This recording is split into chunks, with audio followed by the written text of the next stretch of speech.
Good morning, Lenny Reed, Dynomite Diesel Products. I am super excited to tell you all about my little friend today. What is this thing? Well, it's a 12.5 millimeter plunger, DLC coated, timing variable p7100 injection pump. Why is it cool? Because it is. The stock Bosch stuff came with 12 millimeter plungers, a little bit lackluster, but they got us through.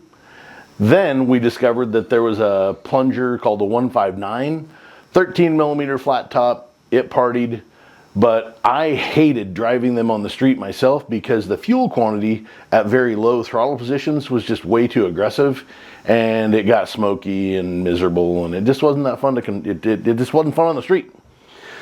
So why was that? Well, at 13 millimeters a rack, 13.5 actually, a stock 215 style plunger will deliver about 210 cc's of fluid, and a 13 millimeter plunger would deliver 450 cc's of fluid.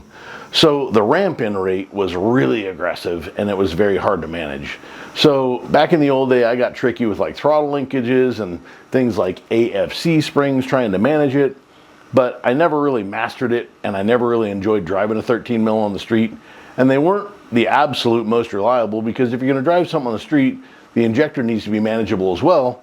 And if you put a small injector to manage the horsepower on a 13 mil plunger, the plunger temperature would skyrocket and they would start sticking, and that can be a very dangerous situation with an engine runaway. So I didn't really get into 13s, although they're very popular in like the truck and tractor pulling scene. Just on the street, they weren't the key. So with the 12.5 millimeter DLC coated plungers, we gained some quantity, but I had this pump built by Kevin at Northeast because I wanted outside input on the very first one that we ever did. And I asked him to make sure that he would check engine timing as rack travel moved. And pleasantly, we discovered that we've gained 8 engine degrees of timing as the rack travel goes from say 13 to about 19 millimeters a rack. So if you set static timing at say 20 degrees engine, at wide open throttle, you're going to have 28 degrees engine timing. That is awesome, because as fuel increases at wide open throttle, you're going to want to advance the fuel to make sure that you can manage the exhaust gas temperature. In other cases, you would set static timing at say 27 or 28 degrees, so you came out with 27 or 28 at wide open throttle, but spool up on the bottom was gross. Drivability, startability, and the knock of the injection pump was really bad. So this, being that it's got dynamic timing in it, is going to work out much, much better for you. So AFC spring, let's talk about this. It's longer and it's stiffer, and the reason for that is because when you've got an injection pump that can party like this thing, you're going to need a good sized set of injectors, and you want to manage those injectors with good air fuel control. So this spring works very, very well with this style of injection pump. We also sell these individually, but you're going to want those on like stage 2s, 3s, and 4s, depending on the rest of your setup, to try and help you manage the smoke control on your existing injection pump. Now, we talked about dynamic timing and what happens. Well, this is our profile of our cam plate, and you'll notice that there's a very aggressive ramp in, and then as RPM increases, it starts to pull fuel back out. And the reason for that is because with air fuel conditions changing as engine RPM goes up, you're also going to lose some of the efficiency of the cylinder head, and because of that, as RPM increases, you want to start pulling fuel back out to manage air fuel ratio and keep you in optimum peak horsepower throughout the RPM curve. So depending on how you've set up your AFC spring, you might not even be riding on this fuel plate until you're in it a third or a quarter. But by the time you're into this fuel plate, you'll notice that it's going to pull very, very hard. And then on the top end, you can see that pull back. That's to manage exhaust gas temperature and start to blend it with cylinder head value that you're going to be able to really efficiently pump. So it is adjustable. It's got elongated holes on it. This will limit the amount of rack travel that you have, and we want you to run this plate in this pump. It's very safe, it's going to work very good, and you're going to make a lot of power with it. That's our fuel plate. Also sold available individually, and they work really, really good. I've been working, we don't have 10 different profiles of fuel plates.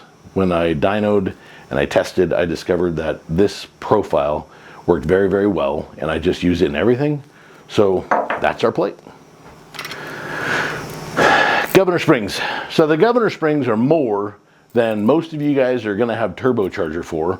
So you're gonna run out of air long before you're gonna run out of fuel with this injection pump, and that's fine. Just understand that if you've got a 3 series charger on the manifold, you've got enough air to support 35 to maybe 3,700 RPM, and that is it. So even though the injection pump will rev up more, you're still gonna fall short on horsepower above those RPM because turbocharger.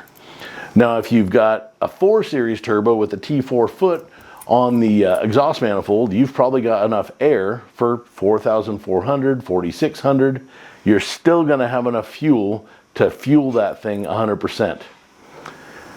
Governor springs that are in this pump are probably going to give you 5,000 plus RPM, but it will take you an awful lot of turbocharger to make any horsepower up there. So I wanted to make sure you never ran out. You're getting these governor springs, and that is why you're getting the governor springs. You're not gonna run out. Everything here is very adjustable. It's going to be very manageable. The DLC coating on the plunger is going to be warranted for a long time. Like, you stick one of these plungers, I'm gonna want the injection pump back. I'm gonna wanna figure out what happened. But DLC coating on plungers has been used for a very long time, and it's not given too many issues as long as it's done correctly. And we will warranty the DLC coating on the plungers for, let's say, 5 years. That sounds like a good round number.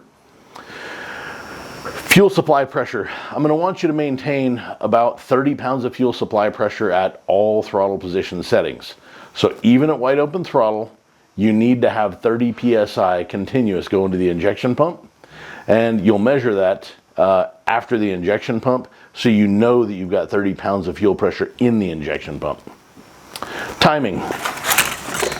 These pumps are going to be set to 18 degrees initial or static. And as I said, at wide open throttle, you're going to gain 8. So initially, you're going to be 18, 20, 22, 24, 26 degrees. Is that right? I think so. 18 plus 8, 16, 26. That's it. Good. It's early. I haven't had that much coffee yet. Sorry. Be sure that you do remove the timing pin when you set this up. Otherwise, you'll break the timing pin off the second you try and start the injection pump. Pump nut. I would recommend, if you're going to be able to make this kind of fuel and make this kind of power, that you would get an adjustable key that has the Woodruff key in the shaft. But if you're not going to go to that extent and you're not going to run a pump gear that has a Woodruff key, make sure that the inside of your gear face and the camshaft is extremely clean, been cleaned with like a non-chlorinated brake clean, and is bone dry. Torque that to 170 foot-pounds, call it good. It should stick, but if you start making a lot of horsepower and you've got big turbos that are coming on super violent, it will. The injection pump is going to create enough resistance, and as the motor is trying to crank it up really, really quickly, the injection pump is going to want to break free from that gear, and when it does, it's all of a sudden lots of white smoke and, you know, shooting ducks and backfiring and things like that. Don't worry, you probably didn't break anything. You probably just kicked the injection pump timing free. What else? Well, setting this up initially, depending on your location, your elevation, your injectors, your pistons, your. The first thing that I like to do is put them on the dyno, and I take the AFC housing off altogether. The dyno is only there to measure one thing, and that is overall horsepower and torque at wide open throttle. All of this stuff is going to be drivability adjustments. So when I'm on the dyno, I basically put my air fuel, or the fuel shut off, bolt it up there so I can run the key, cycle it per. I take a rag, stuff it over the top of the fuel plate. I adjust my fuel plate to where it's making the number that I'm after. And then when I've finally made the number that I'm after, I put the AFC housing on, and I put it at 50%, meaning there's elongated holes. My AFC housing is going to be sitting right smack dab in the middle, so I have adjustment forward and backward. The first adjustment that I'm going to make is just when I go to start the truck. How does it start? If it starts and I have to crank on it a bit, then I might have allowed the AFC foot too far back, and the injection pump isn't able to stroke forward. give you enough rack travel and enough start ability. So you may have to take this little screw on the back, known as the smoke screw, shove it in just a little bit, and a half turn on that adjustment is actually a pretty good size adjustment. So once it starts very, very well and it doesn't do a big black cloud of smoke, you've got your AFC pretty well set. Now, if you pull out of your driveway and that first 10 to 15% of throttle position is all going to be set on that screw as well. If it's very lethargic, then turn that screw in another half turn. If you turn it in too far, you're going to notice that you lose the control of the fuel and it's going to get real black real quick and then start to clear up once that has no longer become a dictating factor, and then you're relying on just the spring pressure. Inside this hex nut on the top is our star wheel. That puts preload on the AFC foot, and that requires boost to blow it out of the way. Once I get my smoke screw set, then I jump onto this and I adjust the spring pressure. By the time I'm done with that, I've already set my wide open throttle, so now I've got my tip in, my low range, and my wide open throttle all pretty well set up, and you should be able to drive this thing very, very conscientiously, very, very safe and smoke free, and very, very enjoyable with tons of throttle response and lots of horsepower.